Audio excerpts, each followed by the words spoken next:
का स्वागत है। अभी हम पहुंचे हैं बक्सर से लगभग 20 किलोमीटर दूर गहमर स्टेशन पर के बगल में। यह गहमर स्टेशन एशिया का सबसे बड़ा गांव भी माना जाता है। यहाँ पर डॉक्टर संदीप कुमार जो राजस्थान से आए हुए हैं और आयुर्वेद से संबंधित लोगों के बीच अपनी जानकारियों को बांट रहे हैं। वहीं इनके द्वारा कुछ दवाओं की भी इजाफा किया गया है जो आम लोगों के जीवन को बहुत हद तक प्रभावित करता है। आइए डॉक्टर साहब से जानते हैं ये किस तरीके और किस परिवेश में लोगों को जीने की शिक्षा देने के लिए यहाँ पहुँचे हुए हैं। डॉक्टर साहब thank you sir, thank you sir. और पटना एक्सप्रेस के जो भी व्यूअर हमें देख रहे हैं सभी को बहुत बहुत नमस्कार। आप स्वस्थ रहें और समृद्ध रहें। सर एक्चुअली आज हम लोगों को हमारी जो कंपनी है वेदालैक्स, हमारी कंपनी एक मिशन है। हम मिशन से हमने शुरू की है स्वस्थ भारत और समृद्ध भारत। और स्वस्थ भारत कैसे होगा?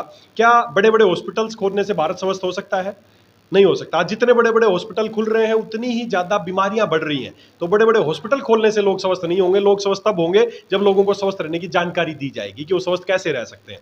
तो आज हमने यही काम किया कि लोगों को बताया कि वो स्वस्थ कैसे रह सकते हैं। मैं पिछले 25 वर्षों से मैं 2005 बैच का पास आउट डॉक्टर हूँ हरियाणा से, और मैंने आज लोगों को यही बताया कि लोग स्वस्थ कैसे रह सकते हैं। डॉक्टर साहब किस पद्धति से आप इन लोगों को शिक्षित करने का प्रयास में लगे हुए हैं? सर हम हमारी पद्धति जो ईश्वर ने हमारे लिए बनाई है, जो भगवान ने हमारे लिए बनाई है, आयुर्वेद और नेचुरोपैथी। हम आयुर्वेद के जरिए लोगों को स्वस्थ होने का मकसद तरीका बता रहे हैं। और सर ये क्या और जानकारी चाहिए? आयुर्वेद में लोगों का कहना है कि बहुत काफ़ी दवाएं महंगी होती है। क्या आपने उस पर भी काम किया है? जी लोगों को जी, सस्ती दवाएं देखिए पहुंचे। लोगों के दिमाग में एक चीज है, आयुर्वेद के बारे में बैठाया गया है कि आयुर्वेद है, धीरे धीरे काम करता है, समय लगेगा। ये सब मिथ है। सब पहले क्या है, अपने तरीके से आयुर्वेद बनाते थे, तो इस वजह से लोग प्रॉपर दवाई नहीं बना पाते थे, रिजल्ट धीरे धीरे आते थे। तो दिमाग में मिथ था कि दवाई धीरे धीरे काम करेगी, दवाई बहुत महंगी पड़ेगी। लेकिन हमने इसी पे काम किया है ताकि हर व्यक्ति उनको कैसे इस्तेमाल कर सके। तो उसको हमने स्टैंडर्ड डोजेज फॉर्मेट में बनाया है और इस रेट में बनाया है ताकि हर भारत का व्यक्ति उसको इस्तेमाल कर सके। हमने मतलब निचले पावदान के लोग भी आपके दवाओं का उपयोग आराम से कर पाए। 100% सर। हमारे जो मेडिसिन है ना, उनकी रेट आप शुरू करेंगे तो 80 90 100 रुपए से लेके और 300 400 500 रुपए तक की ज्यादातर दवाइयां हैं। अच्छा, ये गहमर में, उत्तर प्रदेश के गहमर में आने का विशेष प्रयोजन क्या था आपका सर?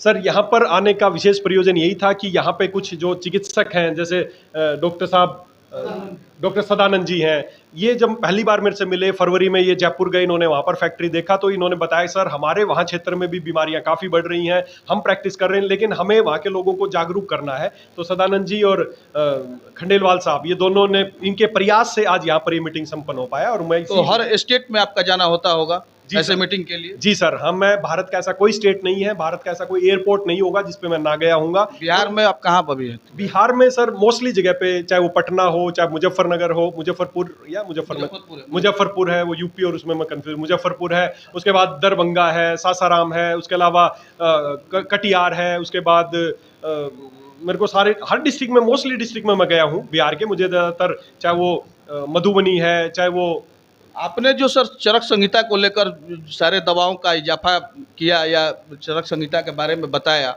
वो काफ़ी हद तक सही था, मैंने भी सुना उसको।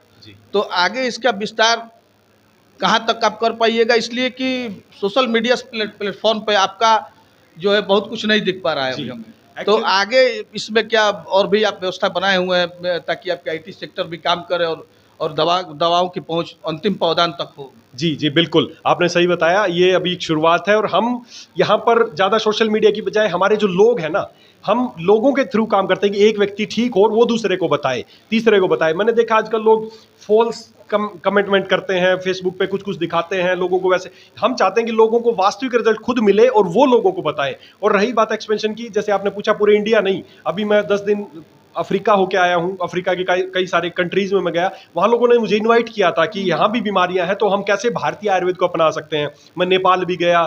तो हमारी कंपनी अब भारत ही नहीं, भारत के बाहर भी लोगों को स्वस्थ बनाने का काम कर रही है। ठीक है, थैंक यू सर।